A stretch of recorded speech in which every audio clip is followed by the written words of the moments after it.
Hello and welcome back to another Pro Guides video. As some of you may know, all our writers for the guides in our channel are players who have hit either Challenger and Grandmasters before. Today's video is brought to you by one of our current Grandmaster analysts to teach you some of the top tips that helped her to get Grandmasters this season. Although some may seem simple, it's things that most people forget to do. So this guide is perfect for beginners and also a great reminder for veterans. But before we begin, remember to click our link below in our description to see more in-depth guides, builds, and ways to win you your next games. There are many courses designed by pro players within the top 1% of the game to teach you the meta and how to effectively climb up the ladder. So if you want to get to the top 4 of your games, then go to ProGuides.com today and we will see you there. Link will be included in the description below. Without any further ado, let's jump back into the video. Let's begin with tip number 1, which is learn at least 3 compositions in the meta. And when we say learn, we don't mean to know which champions are needed for each composition. Just having the champions is the first step, but knowing how to position each one and which items are optimal for the composition is how you actually win games. For example, Void compositions with Kai'Sa is super powerful against Guardians and Knights. However, if you don't have Giant Slayers or Dragon Claw in Kai'Sa, she will easily die and will not perform the same way that you've seen others do. Also, when we were playing on our Smurfs, we noticed the insane amounts of Hextech Brawler players to the point that there were sometimes 5 people in a lobby going for it. Yes, the comp is strong, but in a situation like this, most of the Hextech Brawlers players will fail. There aren't enough epics going around to support a level 2 Jinx or Cho'Gath for everyone. And as mentioned, we saw that positioning and items were also really off.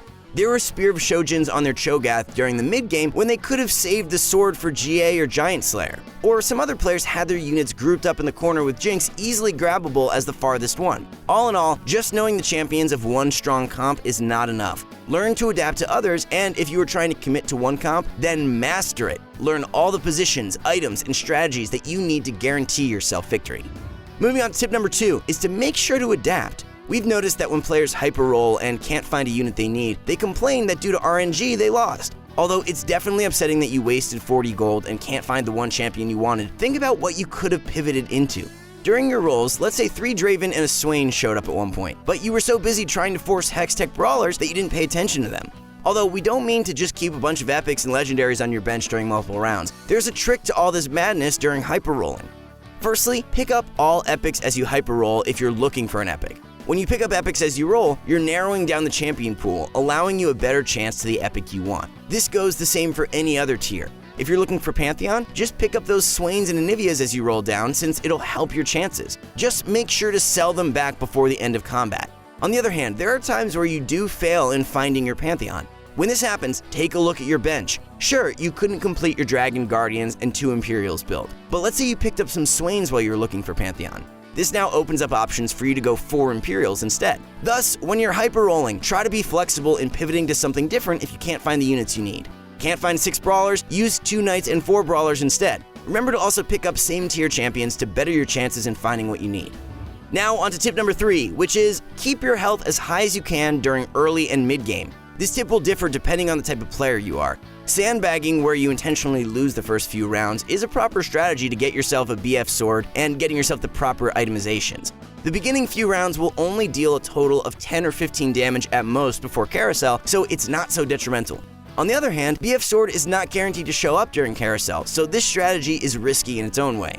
Going for a win streak is always a lot safer. This holds true especially after the first Carousel though. Be careful of how much health you're losing. Although we don't mean to hyper-roll all your money immediately, it will not hurt to level ahead or to roll once or twice if you have a lot of pairs. You want to keep your health as high as possible. We've seen many players who commit to their losing streak going as low as below 30 health at times. Then they hyper-roll and do receive an immense power spike. Although you can still win with this strategy, it's highly risky. Being below 30 health puts you at risk of losing in a single round if you face against one opponent who happened to phantom your best carry and position better than you. You want to get your power spike when you're still above the 50 health mark, so you still have time to adapt if you get hit really hard in one round. Now to tip number 4, don't panic. Although you should definitely hyper-roll when your health is incredibly low, be careful about doing it too soon as well. We've seen players who panic the second they lose 2 rounds straight and then start rolling their 20 gold away even though their health is still above 80. Take a second to analyze your situation. How far away are you from the next level? How many pairs are on your bench? And the most important question, what are you looking for? We've seen people hyper-roll when they lose, but the only upgrade they can get is a Mordekaiser. The money is definitely not worth it at that point. Spending 20 gold for one common unit will end up hurting you a lot in the late game. So definitely ask yourself these 3 questions before you commit to rolling.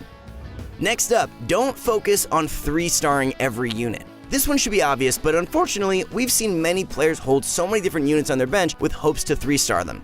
1 and 2 cost units are worthwhile to 3-star because they're low cost. 3 cost units are manageable to 3-star, but you should limit yourself to 1 champion and 2 at most if you have the economy for it. 4 and 5 costs are normally not worth going for due to their high cost and super low chance of finding. So let's talk mainly about 3-starring your rares, the 3 cost units.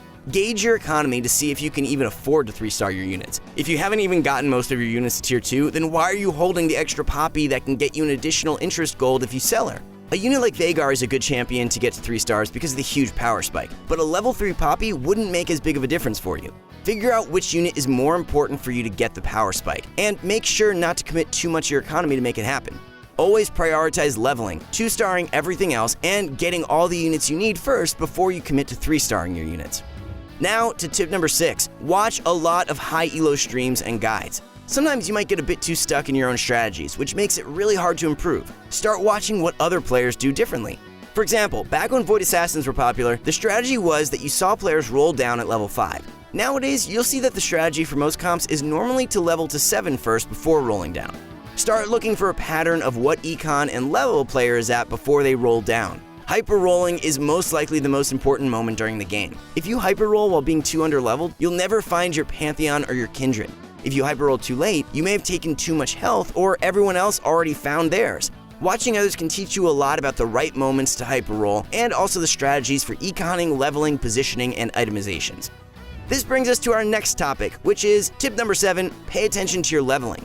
We notice a lot of players that do not understand how the champion drop rate works. Downloading an overlay can help you a lot with this. We'll include a pinned comment below on an overlay you can use. Long story short though, as the image below says, level 6 gives you a 10% chance of finding your epics, and at level 7, this goes to 15%.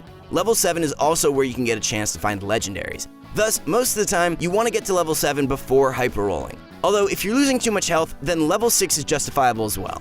Another thing to note too is that if you get lucky during the first 3 neutral rounds and have gotten a lot of common units to tier 2, then it doesn't hurt to actually level to 4 ahead of all your opponents when it reaches the PvP stages. You're not as desperate as others to get your common leveled up, so having a unit on board can guarantee you a much earlier winning streak. Make sure you're leveling throughout the game properly so you can get to level 7 and finding your epics before everyone else. Tip number 8, scout a lot. This is probably the hardest and most important tip in this guide. When you're so immersed in your own board, it's easy for people to forget to scout around. Make sure to scout to see what everyone else is doing. If 3 people have Aurelian souls, let's be honest, you're probably not going to make dragons work. Although you should be checking every round if you could, it's not realistic, so here's a general guide on what you can do. Check once during wolves to see what everyone's comp is. Confirm again during the carousel after wolves. This way you'll know if you need to play around hextechs, sorcerers, or more, and if you need to pivot to something different because players are much closer in completing the comp you want. Checking at wolves gives you an idea if you need to hyper roll earlier than most of your opponents.